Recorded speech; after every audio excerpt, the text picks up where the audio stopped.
A new Ipsos poll done exclusively for Global News shows the Liberals have expanded their lead. The Ipsos poll shows if an election were held today, the Liberals would receive 35% of the decided popular vote, up 2% from last month. The Conservatives, led by Erin O'Toole, stand at 28%, down 2%. The NDP are at 16%, the Green Party at 10%, and the Bloc Quebecois at 7%. The only poll that counts, of course, is on Election Day, but the upheaval of the pandemic does not appear to have hurt the Liberals politically. And the challenge for the Conservative leader is finding a way to gain traction. Our chief political correspondent David Akin is looking at this. David, the challenge for O'Toole is not just to win over voters, but also, it seems, some skeptical Conservative MPs. Yeah, Don, in fact, there are a lot of Conservative MPs who are deeply unhappy and frustrated with O'Toole's leadership. None, mind you, would come on TV to voice their concerns. But I have talked to about a dozen MPs today and over the weekend, and it is a significant group, mostly from Western Canada and from rural Canada. O'Toole's first misstep, they tell me, was the decision to boot Social Conservative Ontario MP Derek Sloan out of caucus. It was done wrong and done for the wrong reasons. And that came as O'Toole was doing what's been described to me as a pivot from the persona he took on to win the leadership race.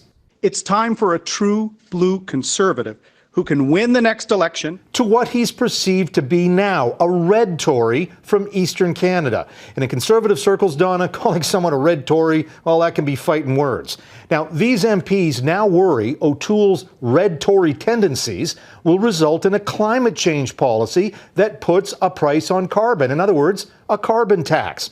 And that's a mainstream idea among all other parties, but that is anathema to most Conservatives.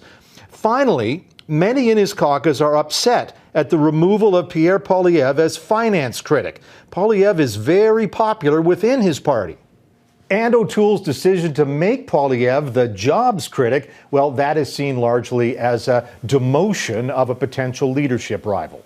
David, what then could be the path forward for the Tories and for O'Toole himself? How do they fix this? Well, the party's convention next week is going to be a crucial benchmark, and Sloan and many social conservatives will be out to sandbag O'Toole, and he has to make sure that he prevents that from happening. Now, O'Toole also, his supporters say, is a much more confident leader than his predecessor, Andrew Scheer, and he has to show it.